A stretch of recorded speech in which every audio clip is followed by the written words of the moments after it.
Boom, little flex. Hello YouTube, and welcome to the Hypertrophy log number 6. I'm going to stop with this stupid accent now. So if you guys have been missing this format, it is now back because it is summer. So I can finally begin training again in front of a camera. It's just a much better environment to record because it's warmer, very simple. But as you might have noticed, it's not in the garage gym anymore because I recently moved. I now train in a basement, and I must say, I actually enjoy it much more because it's cooler in summer and it's warmer in winter. So overall, the only issue is that I'm 6 feet, the ceiling is 6 feet 4, so I cannot lift my arms over my head. So there are certain movements that I cannot do in this gym that I have to do in a commercial gym. But I make do with what I have. So what I do usually is I train legs at home, and I do certain isolation movements for the arms and the shoulders and the back at home, and the rest is in the commercial gym. And today I'm going to show to you guys 2 new days from my brand new program. So the first one is going to be a lower body day, and then we'll move on to an upper body day. And we start this lower body day with a new movement I recently implemented that I like a lot, which is a very simple hip hinge that anyone can do with no equipment. The only thing you need is a barbell, you need a rack that you're going to set at a certain level around your hips, and then you're just going to bend over, like you see me doing in this footage. And the reason why I like this movement in particular is because there's a lot of talk nowadays about rounding the lower back, about getting more range of motion on your hinges. And I'm not resistant to it. I think it's a good idea. But as a bodybuilder, I'm always going to find a way to get that stimulus without all of the technical shit attached to it. So this is a method that I found works tremendously well. The goal is to really hinge deep and not stop when the back is parallel to the floor. You're going to allow your upper back to, in a sense, dive in front of your hips. And you see that this leads to a rounding of the lumbar spine. But that is perfectly okay because the tempo you see me use here is not sped up. It's the normal tempo, so it's perfectly safe and it does tax the lower back a lot. If you do it with a slow tempo, it is going to cook your lower back, your erectors. You're going to feel them a lot, and as I say, it's extremely safe. And then the superset for that day on that movement is some tibialis raises, another exercise that is all the rage nowadays that I ignored for a very long time, but recently I got a deal on a machine. The reason why I avoided the movement for so long is because it always felt cumbersome to train, and I just didn't like doing it in a way that couldn't be standardized. But with this machine, it can, and that way I can get a slow negative and a crazy stretch for that part of the calves. If you look at my calves, I'm actually very happy with our development because they don't look puny anymore. They are by no means big, but at this point I've realized that with my build, I need to get them up to 21, 22 inches for them to look huge. Right now they're 18, close to 18 and a half, and I'm still not satisfied with their size, so I've been training them hard. 3 times a week I do these tibialis races because it's literally free volume. I also found that the movement in itself is actually very fun to do. It's not boring at all, and it doesn't tax you, so you really shouldn't avoid it if you have the ability to train that movement. I do 15 to 20 reps, and as you can see in the footage, I also do drop sets because why not? It's very easy to put in place. So that's the opening act of that lower body day. And if you've been following me and you know my philosophy, you know that this means that the next movement is going to be for the quads because I opened with a posterior chain movement. I train legs 3 times a week, high frequency, so this means that my volume is not super high. I do this because I find that if I really push myself, 3 to 4 sets for quads or hamstrings is really all that I need. And then I just do that as many times as I can throughout the week. I always focus on that approach in particular because to me that's what works the best. So the next movement on my plate today is some split squats. And as you can see, I don't do them with dumbbells. I now do them using my belt squat machine, and I'm so glad that I thought about this variation because it has changed my approach to the movement. For a long time, I plateaued on split squats, and I couldn't quite understand why because all of my other lifts for the quads were going up. And so this means, as a bodybuilder, that there must be another factor that limits you. And that limiting factor, sadly, was balance, because when you do your split squats with dumbbells, unfortunately, at some point or the other, they become cumbersome, they run into your body. And so now it's more of a balancing act than an hypertrophy movement. My solution is to simply do them in a way where my hands are free and I can use them for balance. So now I'm placing both of my hands in front of me and I don't use them to push against the implement. I simply use them so as to not have to fight against the weight that is trying to pull me out of the axis of the movement. That way I can remain extremely vertical. That way I can really focus on keeping a stance that allows me to push the knee forward, to really focus on the VMO and to get all of the activation I want to get. The one thing I would say this variation is not good for is the glutes. Since you are remaining so vertical and it's a pure up and down motion, it's pure quad. So if your goal is to grow a dump truck, this is not the one for you. But if what you want is more of the limb and less of the glute, like myself, then this is perfect. As you see in the footage with that these booty shorts, I have plenty of booty to spare. I am not the type of person who even cares about that. It is completely irrelevant for me. Any lower body movement has grown my glutes. I don't have to focus on it. So this is what opens that giant set that is going to conclude the lower body day. I can tell you that once I re-rack this after doing 12 reps for each leg on split squats, I am quite taxed, but not as taxed I would be if I did them with dumbbells. This is how you should think of things as a bodybuilder. How can I use my energy in the best way possible to get as much stimulus as possible? After this, I superset that with some calf raises, again on this belt squat. What is the advantage here? It's very simple. You don't have actual loading. The issue with most belt squat machines in gyms is that the pad rests on your shoulders. Once you get to a point where you use 200, 300 pounds, suddenly this adds up. This taxes your lower back. You don't want fucking calf isolation to tax your lower back, so you find a way to make it so that it doesn't. By having the belt around your hips, the weight is not running through your lumbar spine, it's running through your pelvis, and so the back is deloaded. Also, because the weight is in front of you instead of on top of you, you get better stretch, because the belt is literally pulling you forward and the calves have to resist it. As you can tell, the tempo is extremely slow and controlled, and if you look, I don't know if you can see, but my heels never touch the floor. They are always floating, so there's always constant tension. So that is that. Calf isolation is boring, but it is necessary. Find the variations that work for you. After this, we're playing around with my cameraman, with the grippers at the Captains of Crushers. They're everywhere in the gym. I use them more for decoration. I have stopped training them for a long time, so I just wanted to see if I could close them. The first one was a 2.0 Captain of Crush, and I closed it very easy. I think that my wife remarked that she could fit a credit card in between the ends of both of them, so it doesn't necessarily count. This is what you get when you start to teach all of this fitness nerd bullshit to your partner. They end up feeding it back to you. The next one, the second gripper, was 2.5. I knew I couldn't close it because my forearms and my hands were not warm at all. I gave it an honest try, and actually I came extremely close to closing it. And then the last movement for that day is going to be the neck. And you see that, again, this is a very specific variation, a very specific setup. I found that when you have that plate on your head and you grab it with your hands, once you get to 90 pounds, you end up doing more work for your arms and your grip than your fucking neck. With a neck harness, it's usually very hard to train the front of the neck.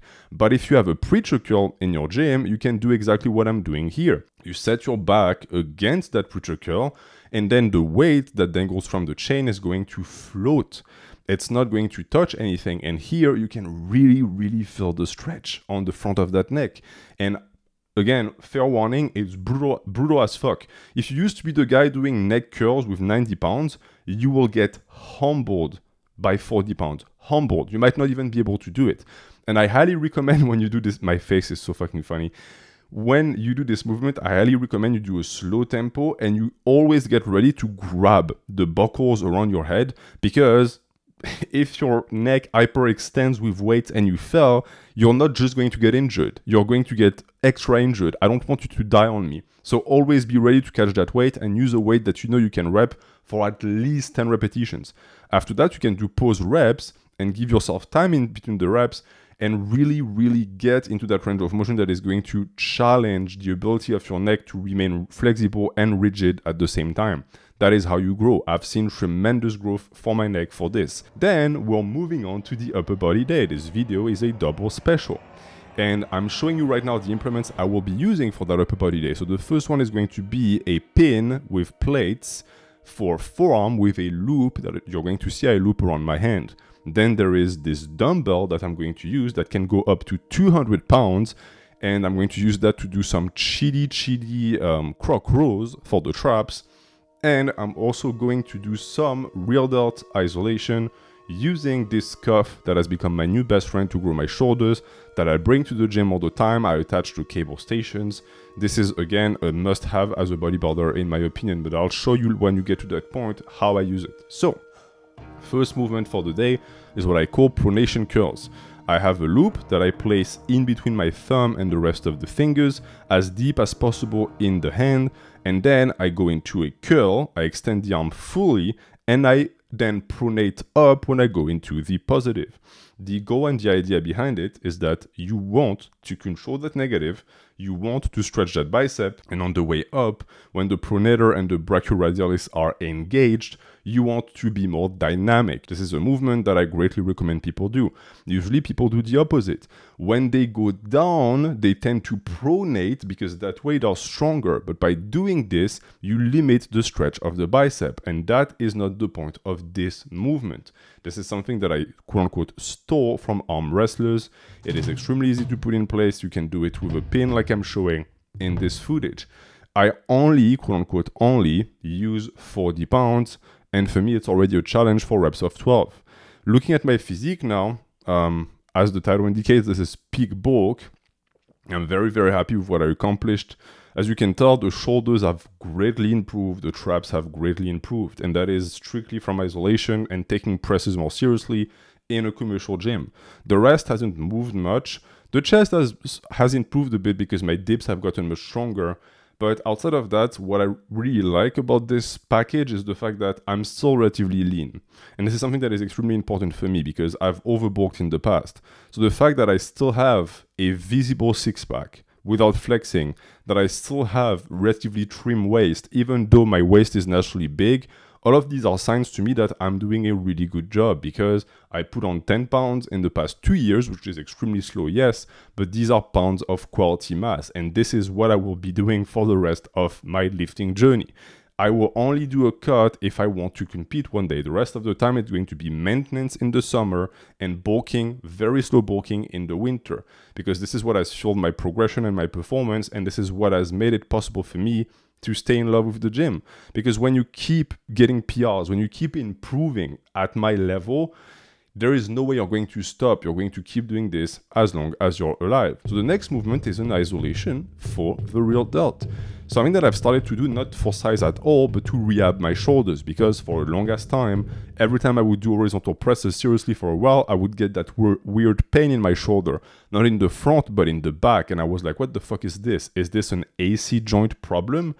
I don't know. All I know is that doing more external rotation greatly improved that, and that the pain has went away 100%. And this is an advice I'm giving you. If you're doing something, okay, you're doing a rehab movement and the pain goes away, don't make the mistake of pulling that movement from the program because the pain will come back. You want to keep doing it. I'm really happy with this. And considering the garbage lighting of my basement, that is literally just like hospital lighting, what I'm seeing here makes me very happy and very hopeful for the future. My arms look gigantic. The chest is looking good. The upper back is looking good. So it's all upward from here. And I'm at a point where I know it's cliche to say that, but I think I'm about to hit the 5 years of my journey that are going to be the most productive in terms of gains. So I'm really excited about the type of things I'm going to be able to share with you guys, because the more I train, the more I learn. So for this variation of the croc row, the idea is that I don't want to set up on a bench because the bench is horizontal. So it's going to put me in a position where I'm going to use too much lats, and that is not the point. This exercise is mostly for the rhomboids and for the traps. So what I do instead is I get on that preacher curl, which forces my torso to be much more vertical at a much higher angle, and I really allow the weight to stretch my back. As you can tell, I tilt my torso towards the dumbbell that I'm using. I allow it to rotate and to really stretch the entirety of that upper back. It's okay if on the way up you use slight body English. What matters the most on this movement is, again, the stretch. This is the part of the movement you want to insist on. These can be a little bit challenging if your core is weak, so I would recommend you to be careful. But if you are a more advanced practitioner and you've been doing rows for a while, I recommend you attempt this variation. I think you're going to greatly enjoy it. Since you can do these one at a time, if you want to take a break in between the sets, you can. Some people recommend it, and I do think it's optimal for hypertrophy. Personally, I don't notice any dip in performance. And you also can do something that is quite smart in a sense where if you have one arm on one side that is weaker than the other, you can always begin with that one. And that way it's going to equalize the performance for both arms. Also, keep in mind that humans are not built to be symmetrical. Your form on unilateral movements for both limbs is going to look different, and that is okay. Just make sure you don't get injured. Just make sure that you don't end up over-recruiting certain portions over others. We are now moving on to a tricep movement that has made it at the top of my list of favorite, and that is the GM press. So what you do is, and I do them with an SSB because it's very comfortable, you're going to rock back and forth and you're going to punch through the triceps. That is extremely important. If you don't do that, you're going to feel a ton of chest and shoulders on these. But if you really allow the bar to come down at around your neck level and not your arms, and you really go into a skull crusher motion that you then reverse pushing upward, that is going to be triceps 100%. And this has saved my elbows. I had horrible elbow tendinitis, as I said in the past, and this has rehabbed them 100%. I rotate between doing them on the SSB and doing them on the Smith machine, and I can tell you that if I could go back in time to do one tricep exercise that I failed to do in the past, it would be this one. And the secret quote-unquote rest pose technique, drop set technique I do on this is that once I can no longer do the GM press with the proper technique, what I do is I rest the bar on my throat area, on the safeties, and I just do skull crushers. So I only do the part of the movement where I push the elbows up and I push with my palms away from my body. That way you get some extra stretch and some extra stimulus and work for the triceps. It tends to work and to help with the health of your elbows, and it's just gratuitous. So why not do it? So that is the first exercise of the second giant set. The first one was bicep, rear delt, traps, upper back. This one is going to be triceps. Then we're going to move on to some rear delts and some more traps. And we're going to finish up, if I'm not mistaken, with more forearms. And the movement that I have selected for the side delt, is some upright rows. I don't do my upright rows with a barbell. I don't do them with dumbbells because I found that it limits the mobility of my elbow, of my shoulders, and of my wrists in particular. And this is the key, because if you can move your wrist around, the ability to manipulate the weight around the elbow and the shoulders is much greater, and that way you don't get into ranges of motion that hurt. This is why I do my upright rows with the thing that people usually use to do forearms. This movement has also greatly helped with my shoulder pain. It is often sold to people as a shoulder destroyer. To me, that is bullshit. It's the opposite if you use it properly, just like any other lift. And I think I was using 30 pounds on these upright rows. I recommend you don't go too heavy on these and you do 10 to 15, 15 to 20 reps. These are movements you want to really be pristine with. You really want to control your movement. You don't want to be jerking weight around. You want to jerk weight around, you do squat rows I showed earlier. You don't do something like this. Again, risk to reward ratio. It exists for a reason. And then the last movement of the day is some forearm isolation. And my philosophy on these reverse curls has evolved with the time. If you were around at the start of the channel, you know, I used to do them with a super wide grip, and I would do only the bottom half of the range of motion. I would ignore the top, and I realized with time that this was just ego lifting. It was stupid. There is no point in doing your reverse curls with 150 pounds if you can do them with 70 pounds and get better results. So what I do now is I use straps, and I start the movement by wrapping my thumb around the bar. I go as high as I can and I squeeze at the top for a second, then I go down.